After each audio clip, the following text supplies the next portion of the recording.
let's talk about the Sony a7S III. As you can probably guess from that intro, I've had my hands on it, I've been using it pretty much non-stop. I had it for about a day and a half, and I just dedicated all my time to actually going out and shooting with it in all kinds of different situations and setups, indoors, outdoors, you know, in the high sun, sunset, after sunset, in the low light kind of situations, doing mostly video and a tiny bit of photography as well, but mostly video. And I want to talk to you about my thoughts, my feelings, what I like, what I don't like. It's not going to be super spec heavy. We've already talked about the spec of this camera actually in a previous video, so I'll link that down in the comments.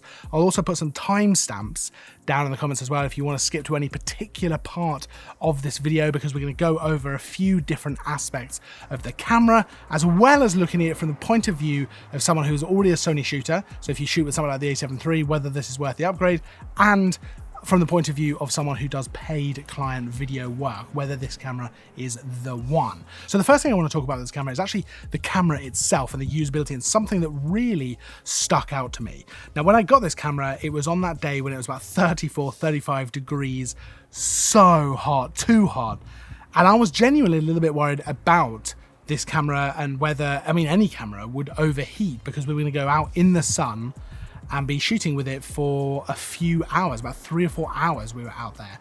And I was shooting 4K, 120 frames a second, 10-bit 422, so it's about as full on as I could get shooting internal with this camera in that 34, 35 degree heat in the sun.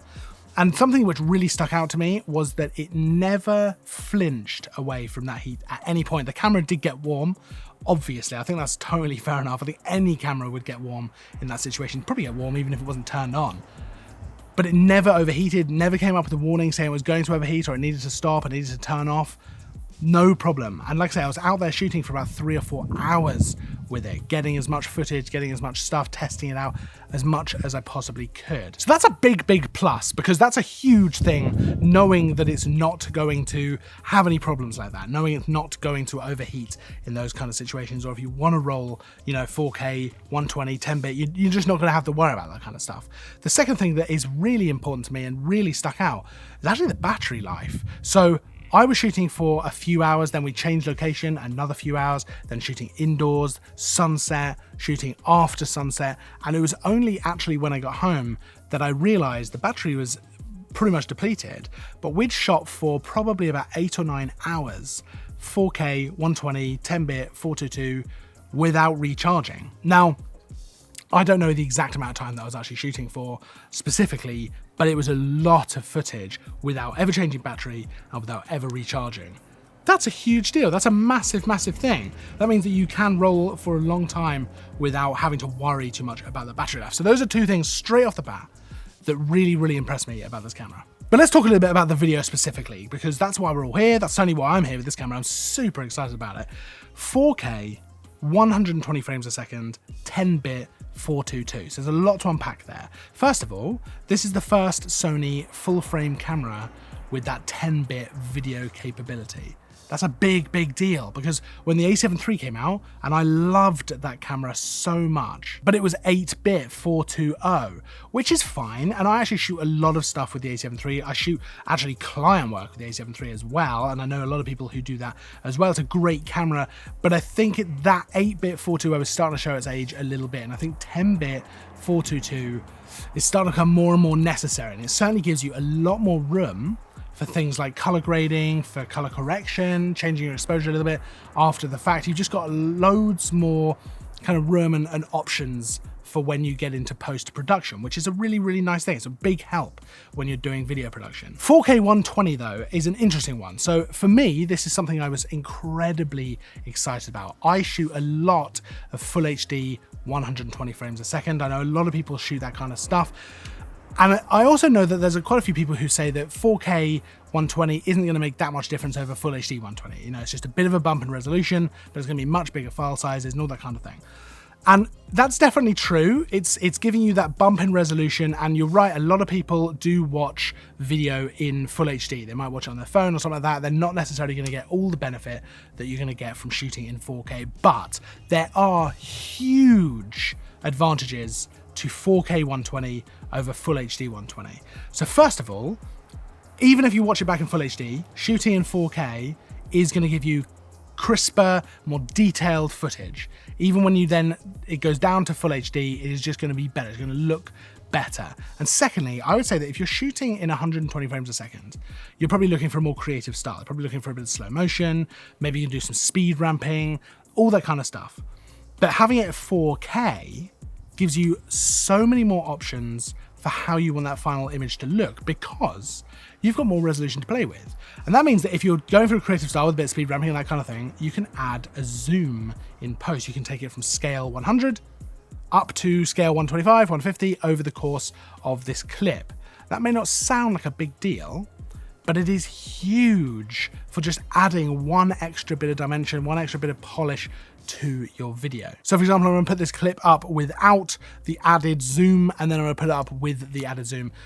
It's not massive, but you can see that it does make quite a bit of difference. And actually this can be something that sets you apart. So that's why I've been so excited with 4K. Of course you can do this with full HD, and I have done, but with 4K, you're really not sacrificing the detail and the resolution in the same way that you are with full HD. So this is a big thing. It just allows you way more creativity, more detail. It's just better.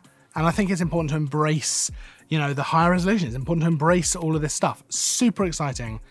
And along with the 10-bit and 422, this is a big deal. Now that's not even mentioning the fact that this camera can output 16-bit RAW via HDMI. That's huge. Now, generally speaking, I probably wouldn't shoot with that. Most of the time, I just wouldn't shoot with that at all, actually. 422 10-bit is probably more than enough for almost anything I would ever shoot. But having the capability is big. It's a very important thing if you want to do real full-scale productions and have this alongside some cameras like things like the FS7 or something like that. This is a nice thing to include in the camera because it allows you to scale up your ambition and your production. It's also probably important to mention at this point, much like I do with the a7 III and a lot of cameras, all of the video clips you're going to see in this video from the a7S III were shot entirely handheld, and that's because I know what the camera's going to look like on a gimbal. I know what it's going to look like on a tripod panning and things like that. It's way more useful for me to know what it's going to look like handheld, whether I'm able to shoot handheld with it properly and get decent usable stuff, and what kind of level I'm able to use this at for handheld shooting. Something which makes that much easier as well is the new free angle touchscreen. So we've touched on this in the previous video as well, but when you're shooting handheld, I always like to have the flip out screen where I can flip it and adjust the angle in loads of different ways. It's great if you want to vlog as well, but just generally for video production, this is so handy if you're running and gunning. If you're going to shoot handheld, this is incredibly helpful. Now let's touch on the autofocus for a second, because if you've used Sony cameras, you know just how good that autofocus is. Probably the best autofocus I've ever used. It is incredible, very, very fast, very, very reliable as well. And certainly that's no different here. Now, of course, you've got things like the eye tracking, the face tracking, subject tracking, all that kind of thing. And since the A7R4, last year, I think that was, you've got all that in video as well. And that's all here in this camera. And it's difficult to really explain how important that is until you're there shooting and not having to worry about autofocus. If you've ever had problems with autofocus with video, or you want to go manual focus because you can't rely on the autofocus, this is a game changer. Being able to track someone's eye when you're shooting a subject, if it's handheld, that's one thing, but if it's on a gimbal, you're not really going to be using the manual focus. You're going to have to pretty much rely on that autofocus, or you set it to manual and you just stay a certain distance away. But it's not ideal at all. So being able to track your subject with the eye, and then if it can't do the eye, the face, and then the subject.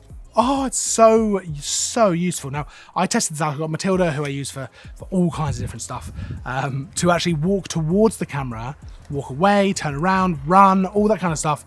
And it just tracked her eye perfectly. When it couldn't do her eye, it would do her face. When she turned around, it would just track her head and her body. And then she turns back on the eye. Super fast, zero hunting, no problems. It's probably worth pointing out as well, I was doing this handheld, so there's a little bit of camera shake to deal with as well.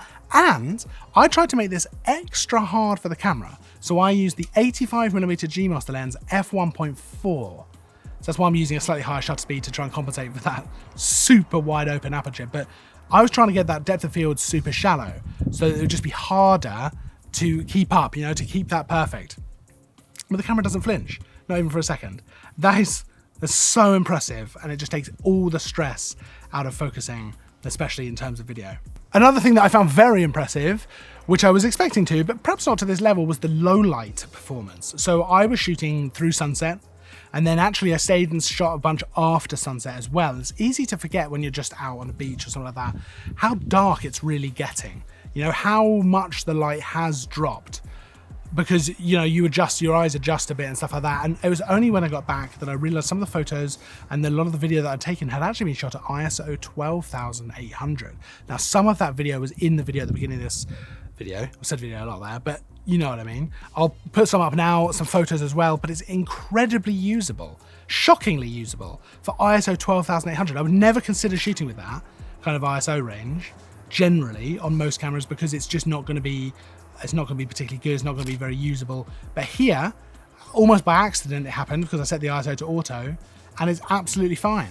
It's absolutely usable. You might want to do a little bit of noise reduction, but otherwise it is for the most part absolutely fine, which is incredible. I would love to use this camera for astrophotography. I think that'd be amazing, but unfortunately the clouds rolled over and there was no chance that was going to happen. But speaking of photography, I did try this out a little bit here and there for some portraits, some landscape. Now, this probably isn't going to be a photographer's camera. You know, you've got 12 megapixels, which is partly why the low light is so good. So you're not going to be able to blow it up really huge to print really massive. I mean, you could print pretty big, but not massive. And you're also not going to be able to crop in as much as you could on, say, the A7 III, and especially not the A7R4. That said, though, the images are absolutely fine. They're just as you'd expect from a Sony camera. The autofocus works really nicely. I actually really like the colors. It looks really good. It works really well. These are all shot in JPEG, and most of them are basically just out of camera. But certainly it is absolutely usable for photography as well. I would just imagine that it's not going to be used so much for that kind of thing. Now, we've talked a lot about things that I really liked, things that I loved on this camera, and I've got to say, I love this camera. But one thing that isn't as good as perhaps I would hope is the image stabilization. It's not that it's bad at all. It's perfectly fine. But much like with the A7 III, when I first used that camera, the A7 III, I was coming from DSLRs, I was coming from stuff that didn't have any image stabilization, and I thought it was incredible. And I learned that it maybe wasn't the best. And this is better. This is definitely better. And like I say, it's difficult to criticize because I shot everything handheld and everything looks great. But it's just not as super sturdy an IS as maybe, there's room for improvement. Let's put it that way. There's a little bit of room for improvement.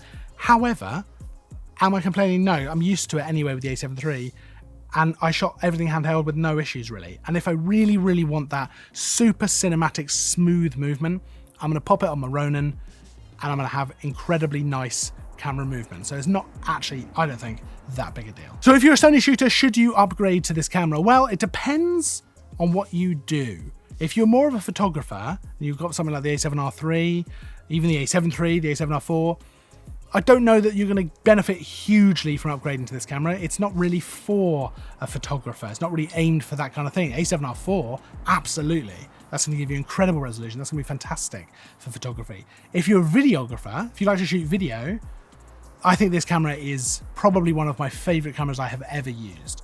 I was super excited about it. I'm not even surprised that it's one of my favorites. The A7 III was one of my favorites when I first used that. This is just so, so nice. So if you're a video shooter, this is definitely worth looking at because you're going to get so much out of it, especially if you're coming from something like the A7 III or even the A7S II. There's just such a huge jump in everything really. Same goes if you do video client work. If you're sitting there with a camera like the A7 III, somebody's shooting 8-bit, or you like to shoot full HD 120 frames a second, or you need the versatility of this low light and that kind of thing.